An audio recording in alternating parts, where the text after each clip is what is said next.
Carre's short fiction crosses borders into the realm of weird fiction, ghostly visitation, and the terrifying unknown. Brenda's stories are published in the Magazine of Fantasy and Science Fiction, Pulp House Fiction Magazine, Fiction River Anthologies, Pulp Literature Magazine, and Heart's Kiss Magazine. Brenda, take it away. Thank you very much. It's just such a pleasure to be here. I'm going to start. Chapter 1. Mama always told me there's 3 ways to prosper, and all begin with L. At the house of Lorellen, the first L was location. No prospering ever got done if the job began in the wrong place or time. Listen tongue was next. No matter how much wisdom a girlie had to her, good learning didn't go far if she couldn't talk herself out of a bad deal. Mama made it clear that lightning touch could never be taught. The old ones who live in the stones and the deepest waters of our world bestow it on those they see worthy.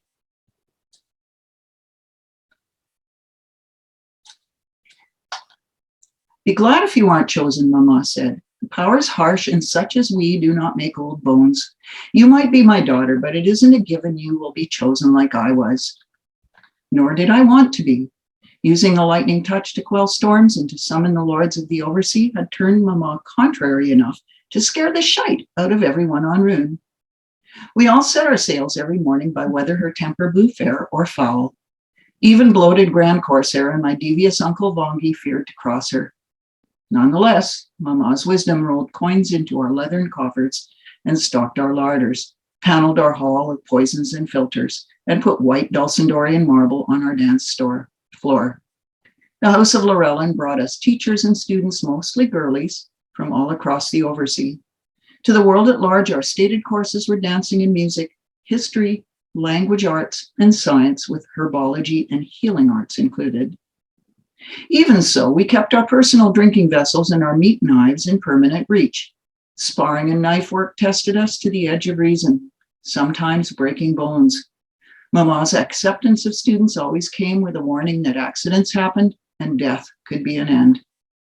The Isles of Ruin had been cesspits of death in the past, a haven for unchecked anarchy, poisons, pillage, and murder.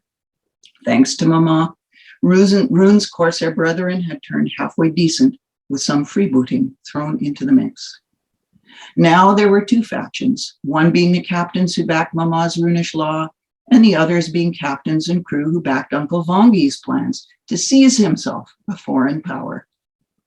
I reckon that Mama's plan went way beyond Vongi's. She wanted her fingers on the pulse of the entire world. In order to do this, Mama accepted only the girlies and lads with potential to rule the secret places of their homelands by beguiling and enchanting. Her former students ruled spy cabals, whorehouses, and palace strongholds. Sometimes we were sent students whose families hoped they would die. A taste for revenge added spice to our learning. When I turned 15, I started to taste the lightning touch like I'd chewed on iron. The sparks at my fingertips had nothing to do with turning womanish. I was cramping with power. It took 6 months of lessons before Mama set me to my first test, and maybe my last, at being a sorceress. Either you succeed or you don't, she warned me again. I will not spare you even in the face of certain death. I said back.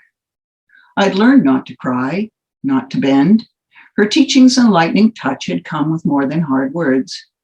I still had the scars on my back to prove it. Now the air buzzed around us with the presence of wrath. Mama stood braced, rounded and girthy with magic, a barefooted brown little woman in tunic and breeches that whipped behind her. The wind blast licked over her short cap of curls. My ruddy tangles were tugged and twisted, and my skinny young hide already felt pounded. We stood at the highest point of our isle on an uplift of rock above the port of Runeland City.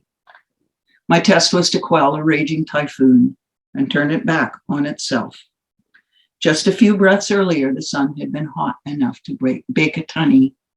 Now I could hardly stand straight. The wind was as cold as the rift of shadow.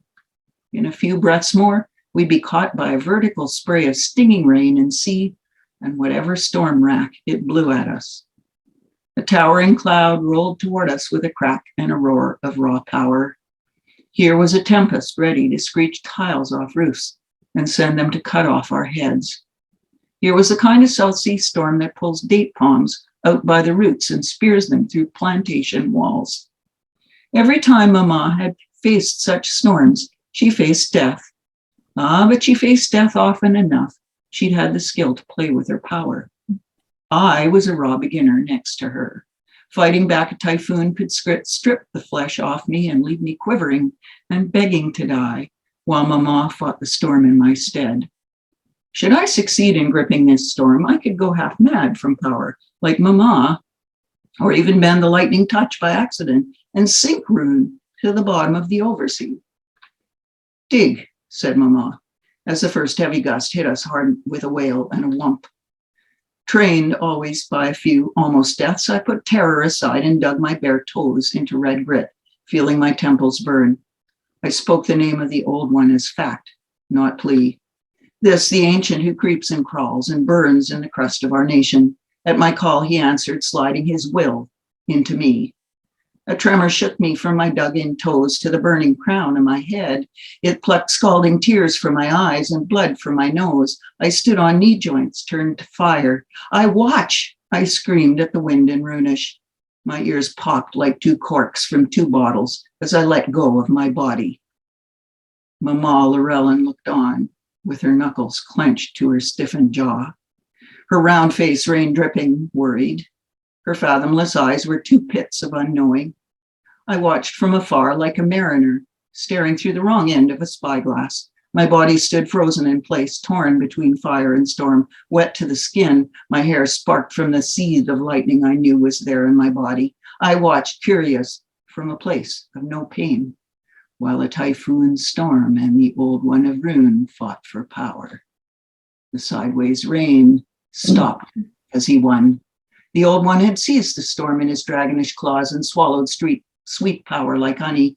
The gale fell still. The Old One opened my bloody mouth, and the storm subdued fled from him in a silken mist, like soft fog that sits over still water.